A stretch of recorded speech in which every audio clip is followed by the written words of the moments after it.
Donc ça s'appelle Oasis et c'est à voir sur Netflix. De l'eau, des fruits, du fun. Exactement.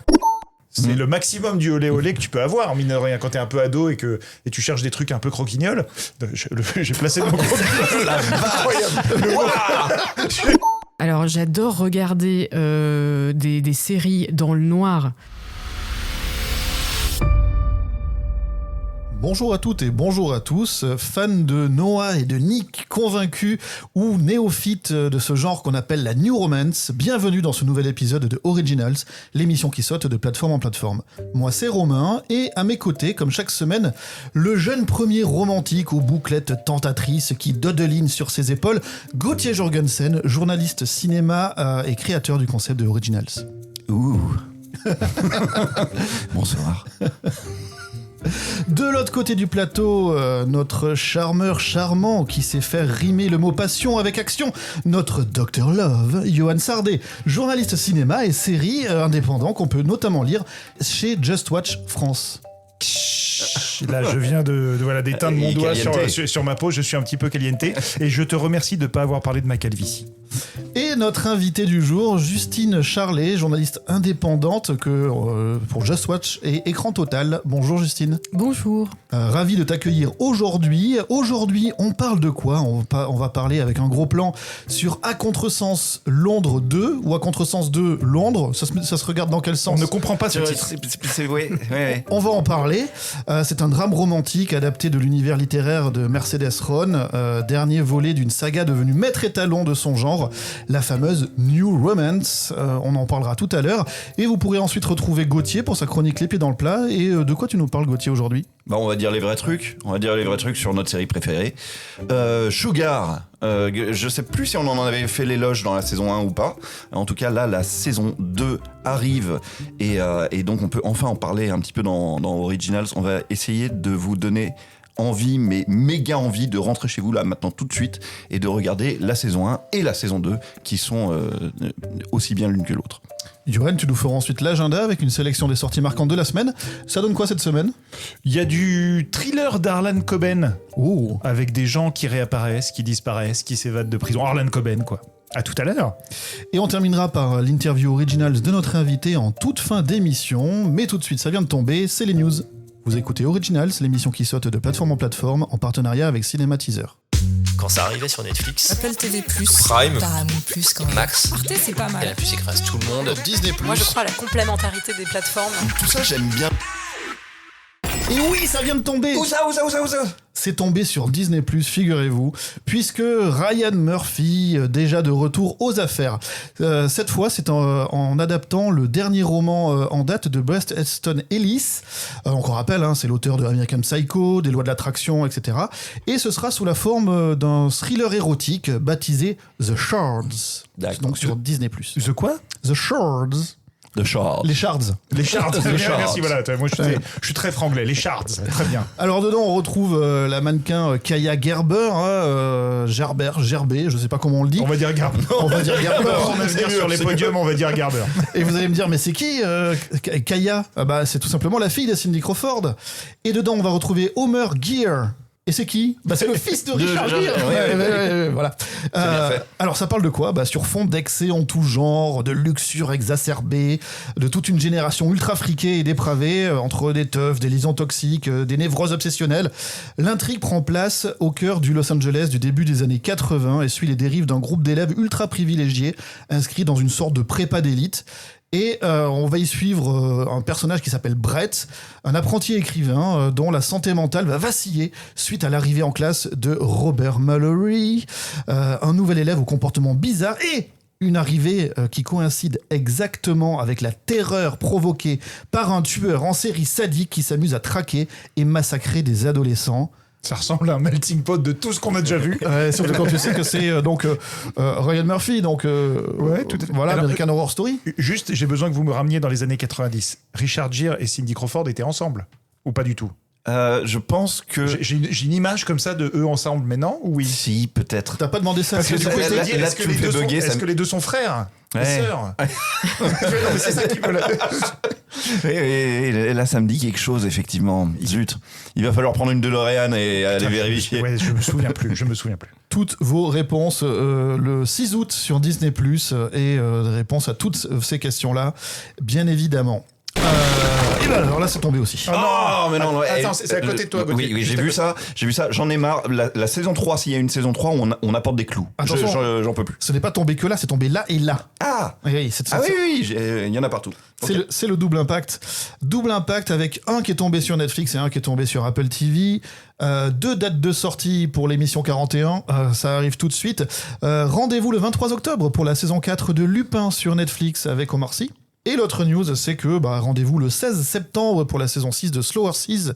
Ah oui, ça te parle. Ah ouais, moi ça me parle. Tu es chaud patate. 16 septembre, en plus on pourra en parler dans la saison 3 d'Original si on l'a fait. Absolument. Voilà. Donc là, saison 6. Ouais, et la dernière. Ah ouais, mais c'est marrant parce que cette série, elle est un peu sortie de nulle part quand ils l'ont mise en ligne, et elle a quand même, elle s'est accrochée quoi. Il y a un vrai écho positif autour. Ah, il y a un vrai écho positif. Moi, j'ai tout bingé là en rattrapant quand la 5 est sortie, et c'est une des rares séries où j'ai vu cette mécanique, c'est que à la fin de chaque saison, t'as un trailer de la saison d'après.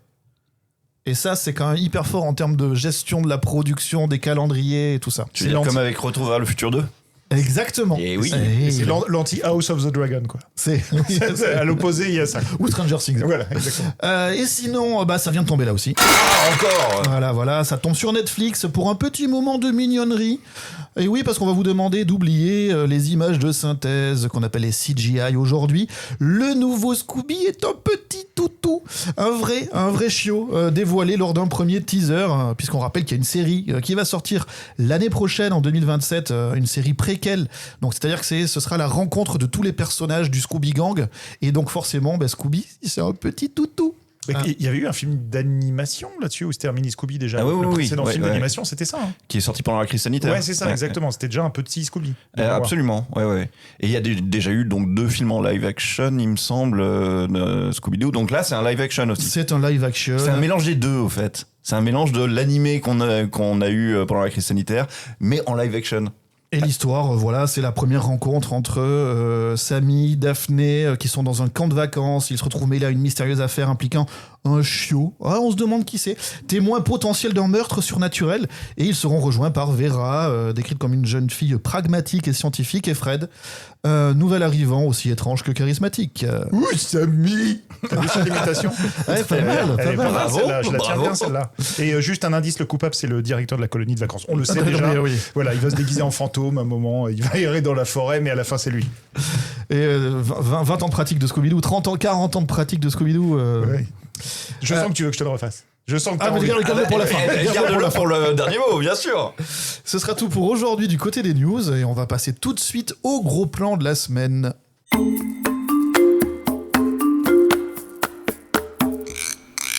Cette semaine, on parle donc de À Contresens Londres 2. Je crois que c'est dans cet ordre. C'est À Contresens 2 Londres. J'y étais presque. Je l'ai dit en anglais, c'est pour ça. Du coup, on roule à droite si on est à contresens de Londres. Enfin, oui, pardon. À Contresens 2 Londres sur Prime Video, donc une suite qui poursuit la relation tumultueuse entre Noah et Nick après les événements du premier film londonien. T'as vu comment tu changes de voix? Ouais, il prend une voix sexy. Mais il est coquin celui-là. Mais tu casses tous mes effets. Tout ça donc en explorant les défis de la distance, de la jalousie et du passage à l'âge adulte. Question pour notre invité pour commencer. Alors, du coup, c'est un peu quel épisode? Parce que du coup, c'est Londres, mais il y avait autre chose que Londres. C'est comment que ça se passe? Alors, il faut tout reprendre à l'endroit. En fait, on s'y perd parce que tout a été très vite. Ça a commencé en 2023 avec le À Contresens qui se passe en Espagne.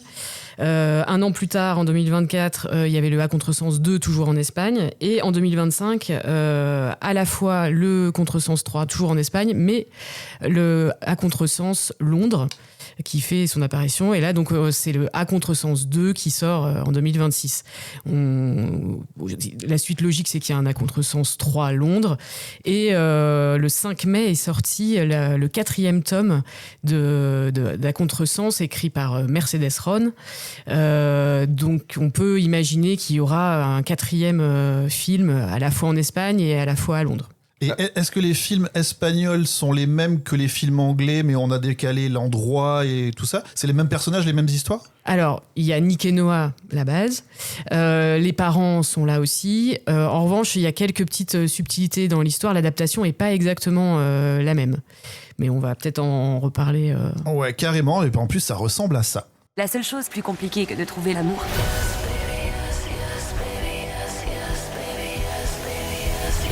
c'est de le garder.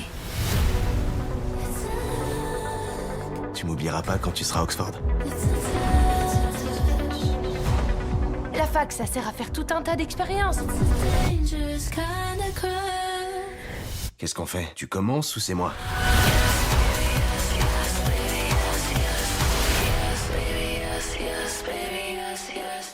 L'histoire, donc, c'est que Noah commence ses études à Oxford et que Nick s'investit davantage dans les affaires de son père. Leur relation est mise à rude épreuve puisque l'arrivée de nouvelles personnes dans leur entourage et les secrets qui remontent à la surface, les tentations extérieures, fragilisent un couple qui semblait pourtant indestructible. Vous avez vu ce film? Déjà, premier avis, Gauthier, peut-être. Je sens que tu voulais parler depuis tout à l'heure. Waouh. Waouh, comment je suis pas la cible de ce truc-là, mais j'ai regardé tout le film quand même. Alors effectivement, je confirme qu'il y aura bien un 3 parce que vu qu'on est laissé sur un cliffhanger complet, ou alors ça serait très très très courageux de terminer là-dessus, de dire bah et puis voilà, c'est la fin. Non, quand on voit les dernières images du 2, on se dit vivement la suite. C'est le même genre de cliffhanger qu'à la fin de 50 nuances. Tu sais, quand il y a l'ascenseur qui se ferme. Oui, un oui, peu ça, on n'est pas loin. Ah oui, encore plus, du coup. Ouais, enfin, on se dit, il y aura un film obligatoirement après. Alors, moi, ce qui m'a amusé dans cette licence que je ne connaissais pas, hein, c'est que c'est un mélange de sesques et de bolides. Et alors tout le film, tu te dis mais on va faire des métaphores un peu comme ça parce que ça s'y prête bien, tu vois. Elle en a sous le capot, le joli châssis, les pistons, tout ça. On se dit le moteur qui rugit et tout. Et en fait, j'ai été un peu surpris parce que pas tant que ça. Il y a vraiment des scènes de course-poursuite où tu te dis chouette, Fast and Furious. Et au fait, c'est du Fast and Furious pas très très compétent, quoi. C'est pas des courses-poursuites hyper impressionnantes. C'est moyen Fast et moyen Furious. Oui, c'est ça. Et parfois il y a des scènes de sesques où tu te dis super du sesques. Et dès que ça entre un peu dans le vif du sujet, ça coupe. Et ils sont là en train de se faire un verre de vin après. Et tu te dis non, c'est décevant de ce côté-là aussi. Donc je sais pas. Je suis impatient de savoir comment ça marche. Quelles sont les mécaniques de ce genre? Justine, est-ce que tu peux nous en dire plus? Alors, sur la voiture, il faudrait parler avec celle qui a écrit le texte, mais j'ai quand même l'impression que c'est aussi un prétexte à démasculiniser l'objet voiture, parce que on révèle rien quand on dit que Noah adore conduire des voitures et se retrouve au volant des voitures à faire des compétitions, mais c'est plus le prétexte à mettre quelque chose d'un peu égalitaire dans un genre qui est quand même très genré. Elle est capable de faire des courses de voitures et gagner des courses face à des mecs. J'ai l'impression que c'est plus ça, et en effet, heureusement qu'il n'y a pas de métaphore trop filée avec la voiture et toutes les blagues de mauvais goût qu'on pourrait faire. Et du coup, comment cette saga, à contresens dans sa globalité, parvient à renouveler une histoire d'amour interdite en s'appuyant sur des codes un peu classiques de tout ce qu'on appelle la romance young adulte? Moi, je dirais que ça renouvelle parce que c'est ce qui est le renouveau, c'est l'objet de l'interdit. Là, on est quand même sur des enfants d'un nouveau couple, donc des frères et sœurs d'une famille recomposée, donc qui n'ont aucun lien de famille. Ah oui, parce qu'il y a ça, c'est que le papa de l'un est marié avec la maman de l'autre, et eux, ils sont frères et sœurs mais ils tombent amoureux. Ils se sont jamais vus au mariage parce qu'ils n'ont pas voulu aller au mariage, et tout d'un coup, on leur dit, allez, vous allez habiter ensemble. Et la première scène est le regard qui tue. On sait que ça y est, on est tout de suite dans la romance. On sait où on est. Et ça, c'est aussi dans la version espagnole, du coup, cette oui, logique de famille. Oui, mais alors le côté incestueux est quand même évoqués par certains personnages secondaires, mais très vite évacués. Voilà, on sait qu'ils sont pas de la même famille. Mais voilà, c'est nouveau. Voilà, cet objet d'interdit est nouveau. Donc le frère et sœur par alliance. Ensuite, on a quand même aussi un peu un cliché porno chic dégueu qui revient assez souvent. Moi, quand j'ai vu que c'était parce que comme je prends l'action là, je savais pas que c'était ça leur lien et j'ai dû le comprendre au fil du film. Et quand je l'ai compris, j'étais un peu là genre bon d'accord. Ouais, ça joue un peu avec ces codes-là. Mais après, on retrouve vraiment tout ce qu'on peut retrouver dans la new romance, tout ce genre. Donc, il y a à la fois le bad boy torturé, l'héroïne qui est tiraillée, les deux qui oscillent entre raison et passion, les familles ennemies, même si on est plus là-dedans sur la version espagnole que la version anglaise, qui a un peu... alors, moi, je trouve qu'à Contresens 2... à Londres, contrairement à Contresens en Espagne, ils ont vraiment balayé et tout le côté famille-ennemie. On est plus vraiment sur des triangles amoureux, de la jalousie, quoi. Et puis voilà, on est moins sur des histoires de... C'est pas Succession, quoi. On reste sur la romance. Et petite question, mais on connaît les films, les comédies romantiques traditionnelles, ce qu'on appelle la rom-com. Donc quelques exemples, Love Actually, Pretty Woman, Notting Hill. Voilà, tous ces films-là. Là, on est plutôt dans ce qu'on appelle la new romance. C'est quoi la différence entre ces deux genres de films qui sont quand même des histoires d'amour plus ou moins heureuses, avec des parcours qui se croisent, qui se décroisent, qui se percutent, etc. Déjà, j'ai pas l'impression qu'on essaye de te faire marrer du tout, quoi, dans ce genre-là. Oui, il y a moins d'humour.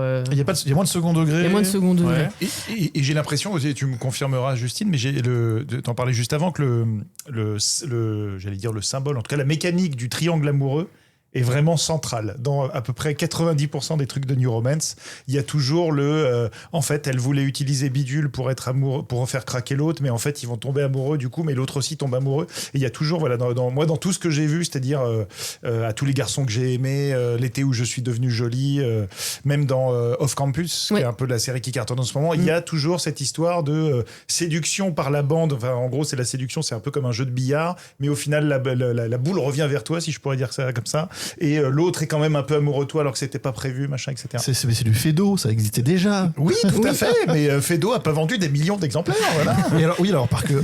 si. En fait, si. Parce que pour le coup, à Contresens, c'est un véritable phénomène. Ah, c'est un phénomène.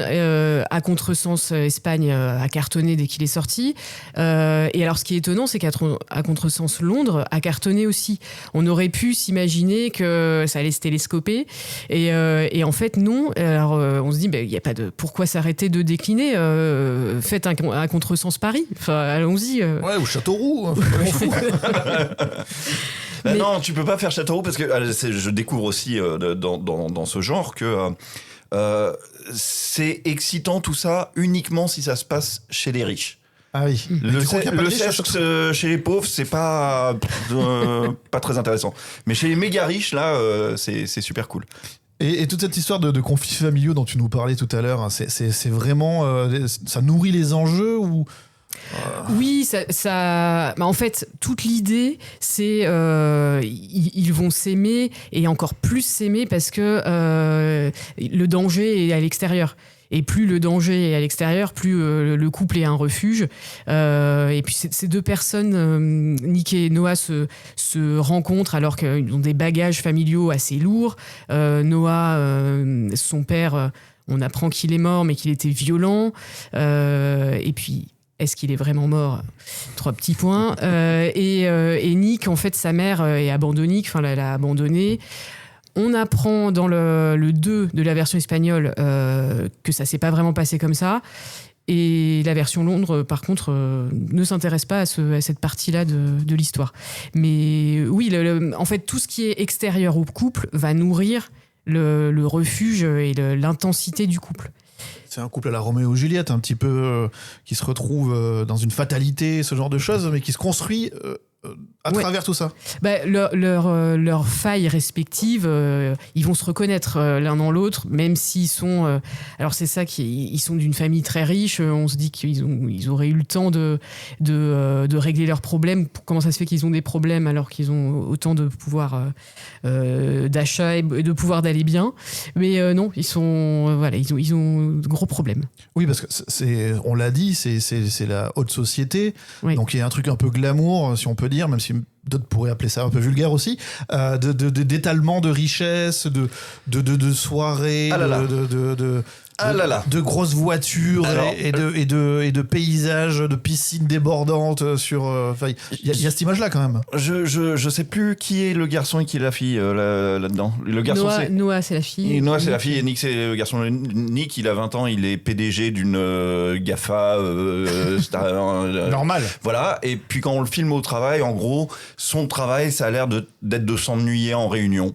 Est-ce que c'est dans des tours vitrées de verre, bien sûr, Ouais. bien sûr. Et est-ce qu'il reçoit des SMS de Noah pendant les Exact. réunions? Et oui, voilà, c'est ça qu'on aime dans la New Romance. Un petit SMS qui dit déshabille-toi ou un truc comme ça. Voilà, c'est Il ce ne qu'on fait aimait. pas rien, il a une stagiaire qu'il doit piloter et la stagiaire, c'est le problème. Ouais, oui. c'est- Oui, la tentation de la stagiaire. Tandis que elle a eu un tentateur aussi de son côté. Oui, Au fait, c'est un couple. C'est marrant parce que c'est un couple très soudé. On voit bien qu'ils s'aiment, mais entièrement. C'est juste que ils se font pas confiance l'un à l'autre, quoi. Et c'est ça la faille. Le public de cette New Romance, il est plutôt jeune, j'imagine, ou pas forcément. Il est plutôt féminin. Est-ce que c'est des a priori ou est-ce que c'est un peu vrai? je pense que c'est pas un a priori. Je pense qu'il est féminin, plutôt jeune. On parlait de la définition de la New Romance, mais c'est quand même. Je pense que ce qui caractérise ce genre, c'est que ça se passe à un moment de passage de l'âge adolescent à adulte. Il y a aussi cette notion de passage à l'âge adulte. Voilà. Ouais, ok. Donc forcément, la cible, ça va être soit les gens, soit les ados. Très ados. Alors, j'ai pas les statistiques de qui lit de la New Romance les bouquins, mais je pense que c'est plutôt des adolescents, des adolescentes jusqu'à peut-être 25 ans. Après, bon, voilà, je suis pas dans cette tranche d'âge-là, et Moi, pourtant, je je regarde. Je peux donner un exemple à travers mes nièces que je salue si elles écoutent. En fait, à Noël et aux anniversaires, on n'offre que ça. Ah Elles ouais, ont des oui, d'accord. bibliothèques complètes de New Romance et à chaque fois, je leur fais. Je peux déjà te résumer les 400 pages. Voilà, Brian est un peu toxique. Il a un cœur qui bat au fond. Certes, il est quarterback. Et donc chaque fois, ça les embête. Mais c'est des trucs très clichés, mais qui en même temps, je pense, voilà, comme disait Justine, sont à la fois coming of age. Et je pense qu'il y a un truc un peu doudou aussi dedans. C'est-à-dire que moi, par exemple, ma femme, que j'embrasse, a regardé Off Campus 2 fois. Je lui ai dit, mais pourquoi regarder ça 2 fois? Et en fait, voilà, c'est un peu comme les gens qui revoient Dawson ou qui revoient Friends ou autre. En fait, il y a un côté, comme c'est dans une période charnière où tu as un pied encore dans la liberté et le côté un peu pétillant de l'adolescence et puis le côté plus sinistre du monde des adultes, et ben voilà, je pense que retrouver ce petit moment, ça plaît à pas mal de Mais gens. tu en fait. sais ce que c'est exactement pour ça que pas mal d'œuvres au Japon se passent dans des lycées. Parce qu'après, à partir du moment où tu passes dans le monde du travail, tu tombes dans un étau à Exactement, broyer ouais. les gens. Et donc, leur seul moment de joie dont ils se souviennent, c'est avant le lycée, etc., où ils faisaient leurs expériences de manière un peu plus libre. Alors, il y a peut-être quelque chose d'un peu commun. Justine, tu disais, toi, t'es cliente de ce genre de New Romance? Alors, pas forcément à contresens, mais plus globalement? Oui, alors c'est un peu le plaisir coupable, hein, mais oui, parce que ça se consomme très facilement en faisant autre chose. Voilà, on peut raccrocher les wagons assez vite.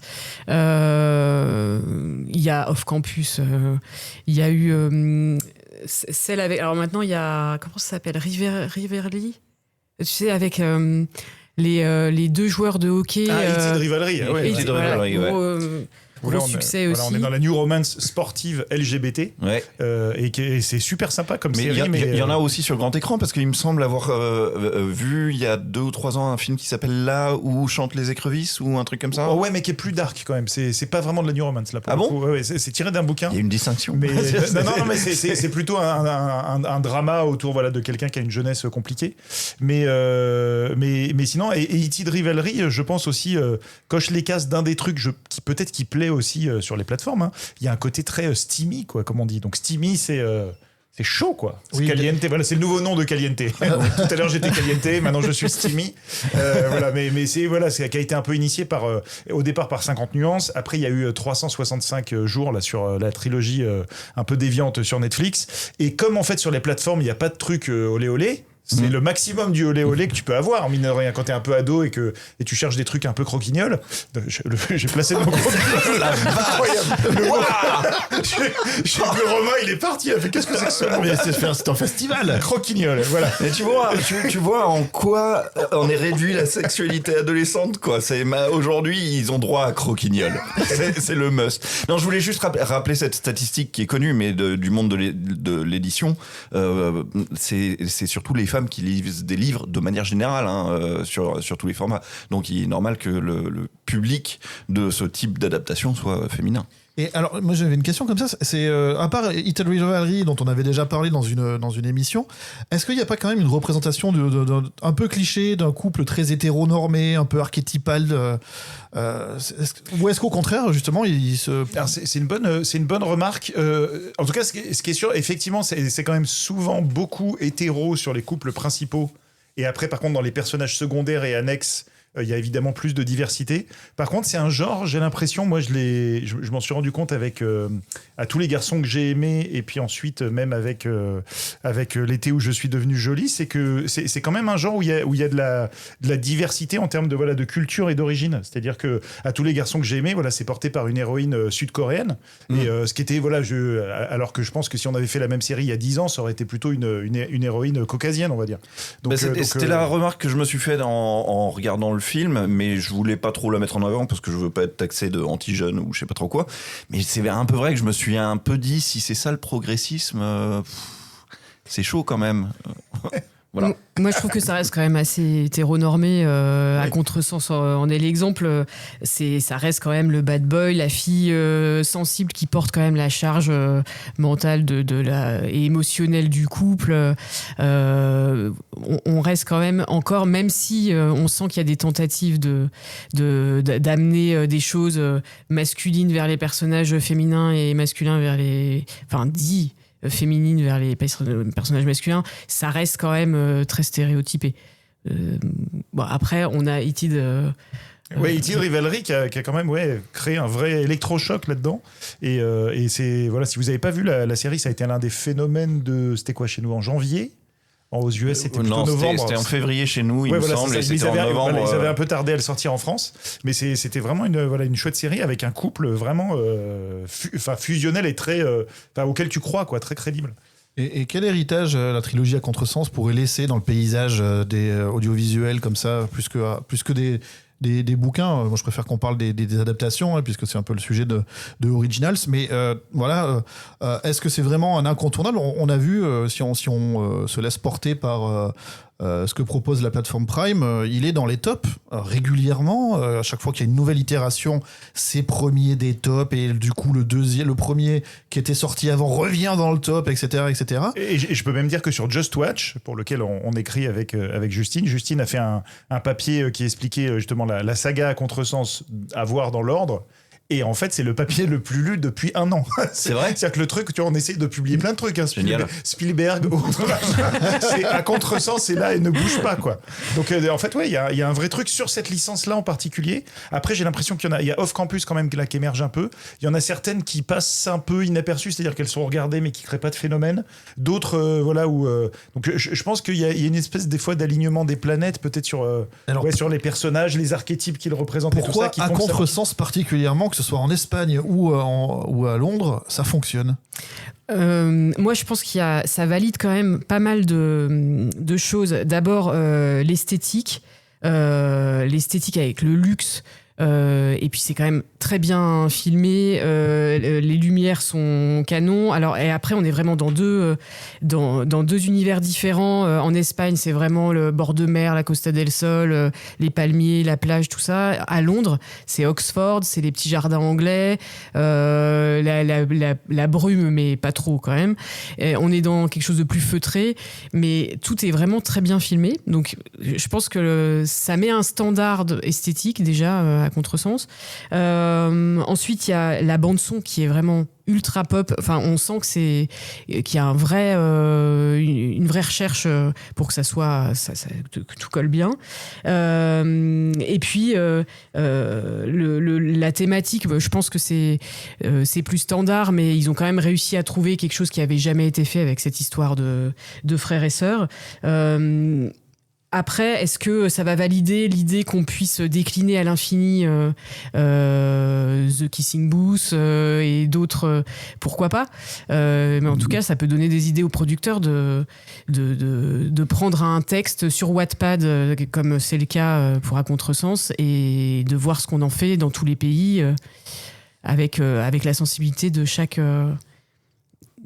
pays et de chaque producteur. En tout cas, il y a une scène, moi, qui, dans le film, pour revenir sur l'esthétique pop et la musique et tout ça, il y a une scène où les jeunes font une soirée rétro, et dans leur soirée rétro, ils sont déguisés en Spice Girls, et ils écoutent du Gorillaz et du David Guetta. Et j'avais un peu envie de leur dire chais les jeunes, parce que si vous faites ça, il n'y a qu'une seule raison, c'est que vous pensez que ma jeunesse était mieux que la vôtre. Et oui, je vous le confirme.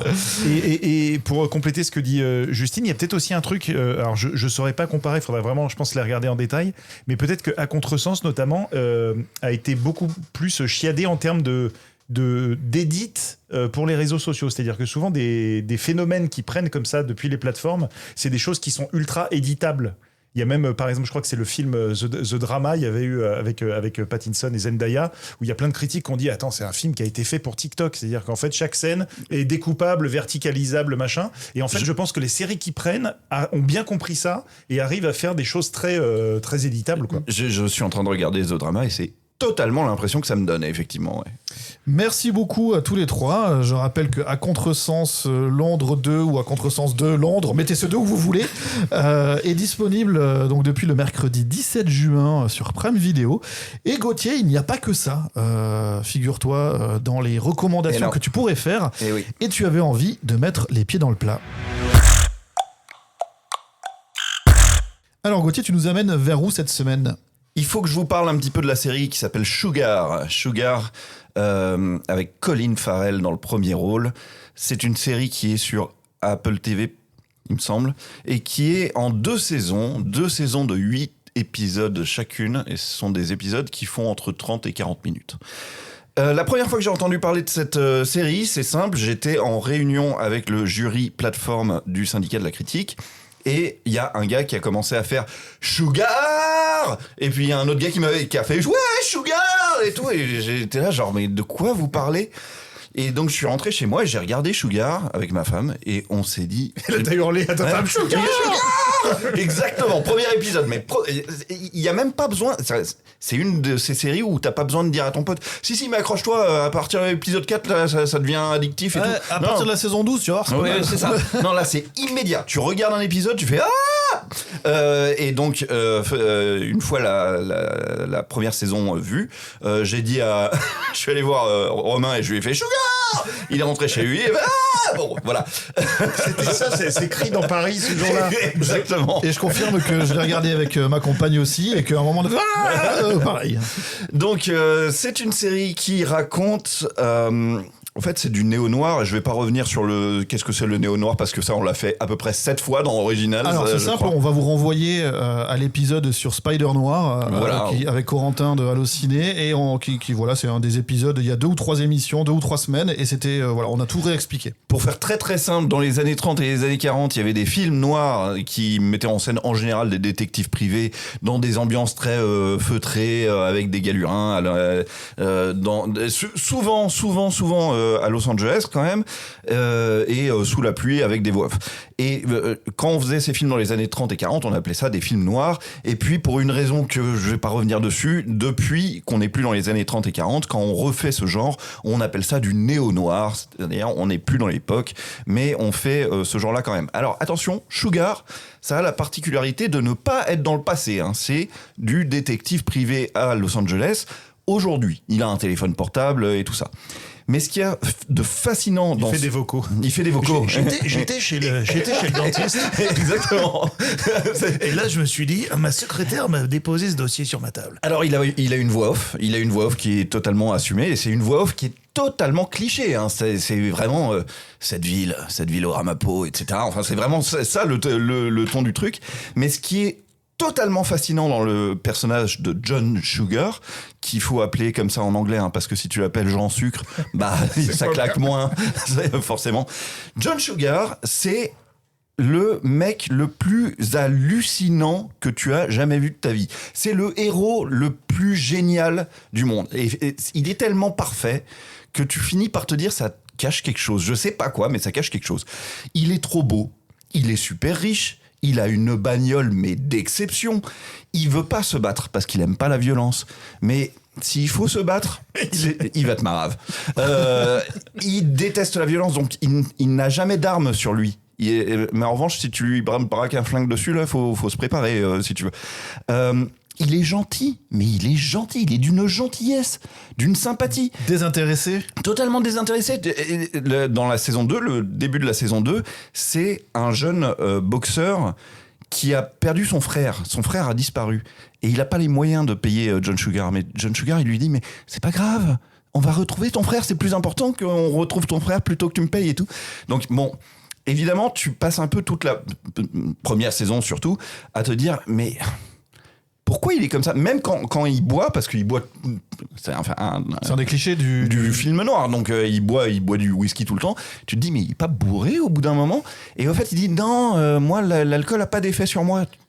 Quoi ? L'alcool a pas d'effet. Mais il est parfait, ce mec, quoi. Et c'est le genre de mec qui aime les animaux et que les animaux l'aiment bien. Enfin, voilà. Non, c'est... Exactement. Et donc, oui, ça cache un truc. Et ça cache un truc qu'on peut pas vous dévoiler parce que ça serait vraiment scandaleux de vous révéler le twist qui arrive en fin de saison 1, c'est-à-dire qu'on finit par savoir pourquoi il est absolument parfait. Et c'est un twist qui est tellement tordu, enfin qui est tellement... difficile à... C'est la première fois où l'expression sans décrocher la mâchoire, je l'ai vécu physiquement. Ouais. Et justement, je parlais de ma compagne avec qui j'ai regardé la saison 1, on a vraiment eu ce moment où on reste la bouche ouverte et on regarde l'autre au ralenti en se décalant sur le côté et on lit dans les yeux de l'autre la même incrédulité que comme un miroir et on se dit bah attends non c'est pas possible enfin c'est pas mais et on bégaye complètement, on perd les voyelles. Hein, c'est marrant, ce twist c'est tellement un gros pari que soit tu l'achètes entièrement, soit tu l'achètes pas du tout. Alors à ce moment-là, il faut pas du tout regarder la suite, la saison 2 et tout ça, mais il faut vraiment se laisser séduire par ce twist qui est énorme, quoi. En gros, pour ne pas spoiler ce twist, tout ce qu'on peut essayer de dire, c'est que on finit par comprendre que John Sugar, son expérience de l'humanité, se fait à travers le cinéma classique américain. Donc, si ta seule connaissance du monde s'est fait à travers le cinéma classique américain, bah ta vie tu vas la façonner comme ça, tu vas te dire bah ce qui est normal c'est que je sois détective privé au fait et puis que j'ai une voix off dans ma tête et tout ça quoi, c'est la norme. Et ce qui est assez fort c'est que c'est plein d'inserts, plein de moments où voilà on le voit débarquer, il se doit jouer au billard, paf il y a des plans avec l'arnaque de un film classique noir et blanc, l'arnaqueur ouais, pardon, avec Paul Newman ouais. Et tout est comme ça. C'est que, voilà, des fois, il y a des petits moments de Casablanca, des fois, il y a des petits moments voilà, plein de films comme ça qui passent, et c'est que des références, et on voit comment il se sert de cette passion pour le cinéma pour lui conduire son histoire, en fait. Absolument. Voilà. Et alors, par ailleurs, c'est pas fait par des nazes, parce que la saison 1, notamment, a été chapeautée par Fernando Mériès, c'est ça ? Tout à fait. Et il y a des scènes que tu n'oublieras jamais. Dans la première saison, il y a une scène qui se termine dans une piscine avec de la musique de Daft Punk qui arrive. Et je sais pas, c'est juste plastiquement très beau. On dirait un tableau de Hockney ou un truc comme ça. Alors, toute la saison 1 jouait avec les clichés de le producteur qui engage le détective privé parce que sa petite fille a disparu et qu'on va découvrir qu'elle est mêlée au milieu du porno à Hollywood et tout ça. Ça, c'était vraiment le cliché du film noir. Et la saison 2 commence donc sur un autre cliché du film noir qui est pas mal. C'est le boxeur qui a un frère, le frère maudit, le frère champion, le frère maudit qui disparaît, etc., etc. Les matchs truqués, ce genre de trucs. Et en fait, ça marche bien. Donc ça, c'est la trame principale, retrouver le frère du boxeur. Et évidemment, il y a une trame secondaire, puisque ça aussi, c'est un des clichés du film noir, 2 enquêtes, mais en fait, c'est la même enquête. La trame secondaire, on peut pas vous en parler, parce que ça impliquerait de spoiler le grand spoil. J'adore Colin Farrell quand il joue ces rôles-là. Je trouve que Colin Farrell, quand il joue le vulnérable, c'est là qu'il est le meilleur. Bon baiser de Bruges, tout ça. J'aime bien quand il fait le badass, si tu veux. On parlait du pingouin, c'est pas mal. Mais je trouve que ce qui lui convient le mieux, c'est de faire le vrai gentil premier degré, quoi. Vous savez quel âge il a, Colin Farrell ? Il commence à avoir un peu de bouteille, là. Il a 55, non, un truc comme ça. Il a 50 piles. 50 piles, ok. Et ce que je trouve marrant, c'est que comment il peut avoir 50 piles quand ça fait si longtemps qu'on le connaît ? Et c'est qu'au fait, quand vous l'avez découvert probablement chez Spielberg avec Minority Report... il y a même Tigerland l'année d'avant, non ? Peut-être, ouais. Ouais, c'est ça. Mais en tout cas, dans Minority Report, la réalité des choses, c'est qu'il avait 25 ans.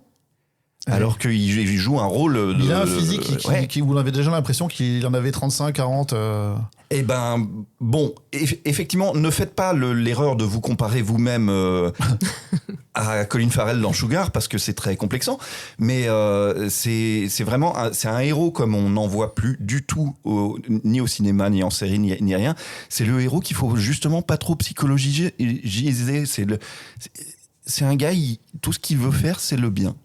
Et pour conclure, je dirais aussi que si jamais ça vous a intrigué, regardez la série, mais surtout n'allez pas sur Google, sinon vous allez vous faire griller beaucoup trop de choses. Ah ouais, ça serait terriblement dommage. Regardez la série de A à Z, encore une fois, ça ne prend pas beaucoup de temps, ça va vous accrocher immédiatement.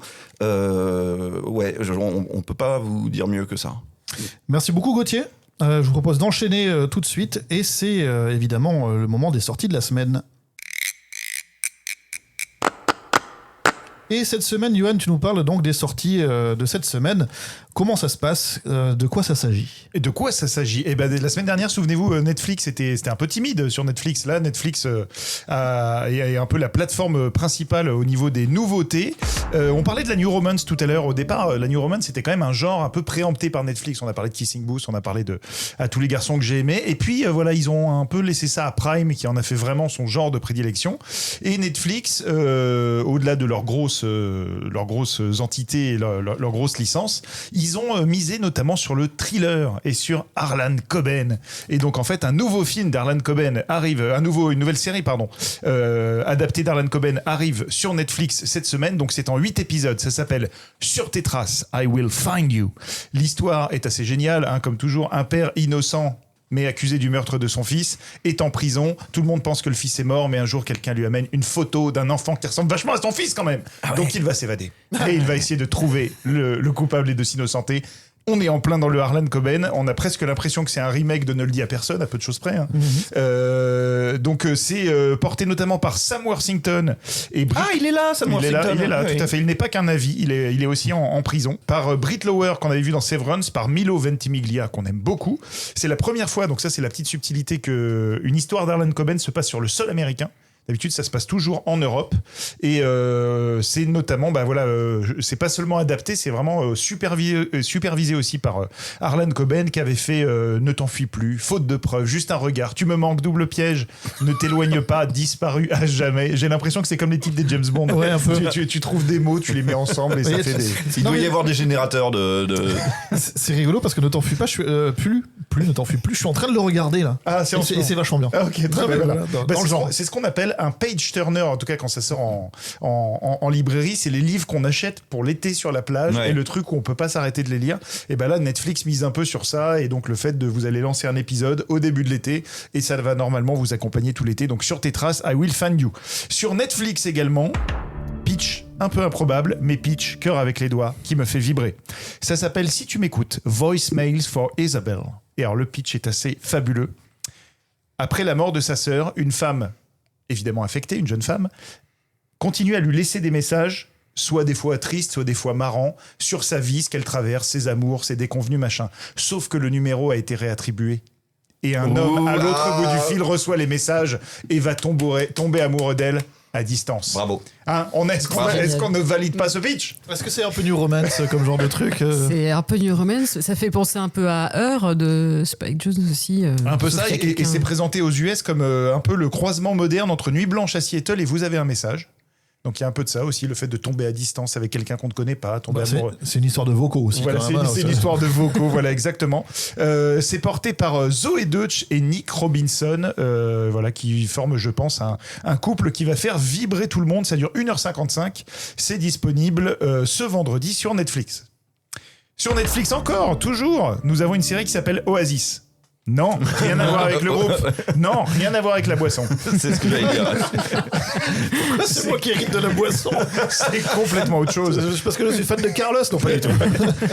Donc en attendant White Lotus saison 4, qui est en train de se tourner en ce moment à Cannes, sur la Côte d'Azur, vous avez une nouvelle série dans un hôtel de luxe. C'est un peu le croisement entre White Lotus et Élité, et à couteau tiré, puisque c'est un whodunit dans un milieu ultra privilégié, donc un espèce d'oasis de richesse, voilà, où les gens très riches et très puissants sont entre eux, sauf que quelqu'un disparaît. Et il va y avoir plein de secrets et plein de révélations. C'est une série espagnole en 8 épisodes, développée par Ramon Campos, qui a fait Altamar, Les Demoiselles du téléphone, ou Le Gang de la Bourse, notamment. Je vous passe le nom des comédiens, parce qu'on va pas faire du name dropping espagnol de gens qu'on ne connaît pas encore, mais c'est la nouvelle génération d'acteurs espagnols plutôt prometteurs. Donc ça s'appelle Oasis, et c'est à voir sur Netflix. De l'eau, des fruits, du fun. Exactement. Sur HBO Max, cette semaine, une mini-série en 4 épisodes qui va vous aider à prolonger The Crown si vous aimez cet univers. C'est d'ailleurs produit par la même boîte de production, Left Bank Pictures, et c'est donc adapté d'une histoire vraie un petit peu parallèle à The Crown. C'est l'histoire et la chute de Jane Andrews, qui était l'ancienne habilleuse de la duchesse d'York, donc en l'occurrence... j'ai oublié son nom, pardon, Sarah Ferguson, et elle va vivre 9 ans au sein de la haute société, apprendre les codes, tout ça, donc vivre un espèce de conte de fées éveillé jusqu'au jour où elle est licenciée, et là sa vie part un petit peu en vrille, ses amours aussi, et elle va finir par tuer son amant par jalousie. Et donc ça a été une vraie histoire qui a fait un grand scandale outre-Manche, et l'histoire là est racontée en 4 épisodes, portée notamment par Mia McKenna Bruce, qui avait notamment été révélée par le film How to Have Sex, qui était une des révélations de Cannes 2021 ou 22 si je me souviens bien, et Nathalie Dormer, souvenez-vous, oui, bien sûr. Game of Thrones, Hunger Games, et ça m'a fait plaisir, Ed Spillers. Si je vous dis Ed Spillers. Je sais pas qui c'est. Eragon. Oh là là. Le gars qui jouait Eragon. Oh là là. Il est vivant. 20 ans plus tard. 20 ans plus tard. On l'avait aussi aperçu dans Outlander et Downton Abbey, mais là il revient dans un premier rôle. C'est lui qui va être tué. Spoiler alerte. Petite info bonus sur ce truc, info pas forcément très marrante, mais qui est assez intéressante, c'est que... quand la série est sortie, donc il y avait toute la période de promotion, et Nathalie Dormer a appris, parce que ça a été exhumé par la presse britannique à ce moment-là, que Sarah Ferguson avait envoyé des mails de soutien à Jeffrey Epstein. Et oui, mais oui. Et donc, du coup, elle s'est complètement désolidarisée. Elle a dit, donc, en fait, je joue quelqu'un qui est détestable. C'est exactement ce que j'allais dire. Ouais. Voilà. Donc, en fait, elle a décidé de reverser tout son cachet à une association d'aide aux enfants victimes d'abus sexuels. Voilà, mais c'est l'histoire qui a un peu accompagné la sortie de la série. Il faut faire gaffe si on veut continuer à faire des séries sur la famille royale britannique. Il faut faire attention de là où on met les pieds, quoi. Ouais. Exactement. Et pour terminer ce petit tour d'horizon sur Disney+, depuis mercredi, vous pouvez découvrir un épisode inédit des Simpsons qui s'appelle Extreme Makeover Homer Edition. Donc c'est les maçons du cœur, mais édition Homer. Ouais, c'est ça. Donc en fait c'est un double épisode qui va fêter un peu le cap des 800 épisodes des Simpsons, et en fait dans lequel Marge, un peu désespérée par son mari, qui a décidé que, je crois notamment que il fallait laisser les enfants sous la surveillance d'une caméra vidéo, ça suffisait. Donc on imagine tout le bordel que ça peut faire avec Bart. En fait elle se met un peu à rêver, à fantasmer sur toutes les itérations d'Homer qu'elle aurait pu avoir. Donc vous verrez un Homer avec des cheveux, un Homer en costume, un Homer intelligent, un Homer à moto, un Homer New Romance, qui sait. Voilà, donc c'est à voir donc dans ce double épisode spécial, et sachant qu'au cours de l'été, il y aura 2 autres épisodes spéciaux des Simpsons qui arrivent sur la plateforme. Merci Johan. Peut-être quelques en vrac rapidement. Allez, en vrac très rapidement, toujours sur Netflix, il y a beaucoup trop de choses sur Netflix cette semaine. Il y a un film qui s'appelle Color Book, c'est une petite pépite qui a été plébiscitée en festival en noir et blanc, qui raconte l'histoire d'une journée dans un match de baseball entre un père et son fils atteint de trisomie 21, et ça a l'air hyper chouette, hyper émouvant. Et là vous me dites pourquoi t'en as pas fait un focus. Bah oui. Très bonne question. Je n'ai pas de réponse à cette Parce que question. t'as le droit que 5 trucs. Voilà, exactement. On m'a dit tu fais 5, je fais 5. Vous avez également une comédie d'action sud-coréenne qui s'appelle Mes hommes d'action. Ça aurait presque pu faire une New Romance là aussi. Une femme est enlevée. Son ex et son mari font équipe pour la sauver. On aime ce pitch évidemment. Vous avez un animé qui s'appelle Bakidu, le samouraï invincible. Bon bah tout est dans le titre, un samouraï qu'on ne peut pas battre. Et vous avez la saison 3 de America's Sweetheart, qui est l'espèce de série un peu télé-réalité. Oui, bah je l'ai bien pitché. Oui, impeccable. La série de télé-réalité America's Sweetheart qui est sur le recrutement des pom-pom girls des Dallas Cowboys. Et on en est à la saison 3. Et sinon sur Disney+, saison 5 de Good Trouble, ce sera la dernière saison donc, de ce spin-off de la série The Fosters. L'arrivée en exclu de Dragon Ball Super Broly et Dragon Ball Super Super-Héros. Et puis Gauthier l'a dit évidemment sur Apple TV, la saison 2 de Sugar. On vous déconseille le sucre en cette période de Summer Body, mais là vous pouvez y aller, double dose de sucre. Merci beaucoup Johan, ce sera tout au niveau des sorties aujourd'hui. Et on va enchaîner directement avec l'interview originals de notre invité.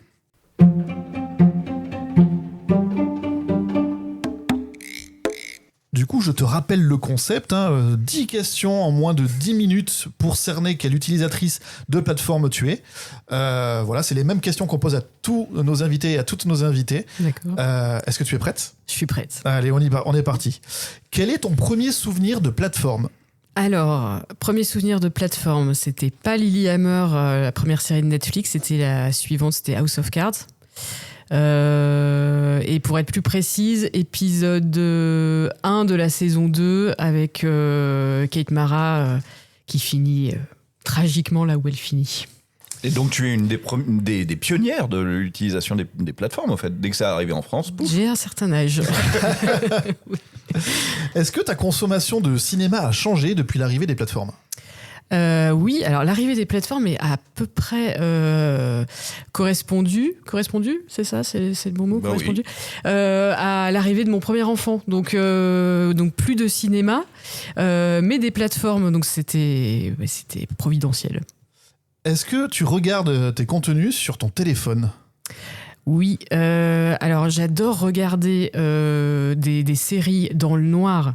Dans mon lit parce que j'adore ce rapport où il n'y a plus rien que l'écran, et finalement quand on est dans son salon il n'y a pas plus rien que l'écran, il y a l'écran et puis il y a tout le reste autour, l'horloge du four, le chat qui gratte, tout. Donc là c'est petit, mais finalement il y a un rapport direct qui n'est pas celui de la salle de cinéma, mais quand même où tu t'y retrouves. Ouais. C'est la plus belle réponse qu'on nous a faite sur cette question. Jusqu'ici, très belle réponse. Et est-ce que tu regardes en x2 ? Donc en vitesse lecture accélérée x2 ? Alors non, parce que je ne comprends pas. Non, le max, je crois que c'est 1,5. x2, non, c'est la fin d'un épisode de Bénil, x2. Ah oui, donc, un petit peu. Non, je peux pas. Ça, c'est une vieille ref. Pardon, oui. C'est quoi ton binge award ? C'est-à-dire genre le pire tunnel de visionnage non-stop, genre la plus grande durée où tu t'es jamais arrêté de regarder, ou l'heure la plus tardive à laquelle à un moment tu as... Alors je crois que Stranger Things ces dernières années m'a bien mis dedans, et puis en plus il jouait avec nos nerfs sur les dates de diff, tout ça.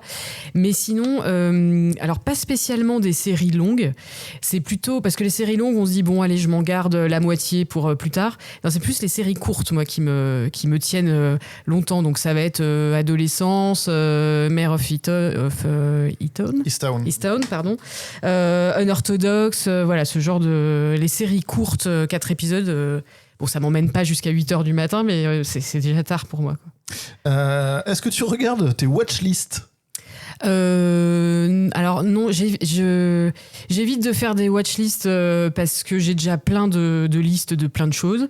Mais j'aime beaucoup enregistrer les conseils sur Instagram des influenceurs ciné. Je fais la même chose avec les influenceurs livres. Donc j'ai tout un tas de trucs enregistrés que je ne re-regarde pas forcément, mais je sais que c'est là. Donc si j'ai besoin de conseils, voilà.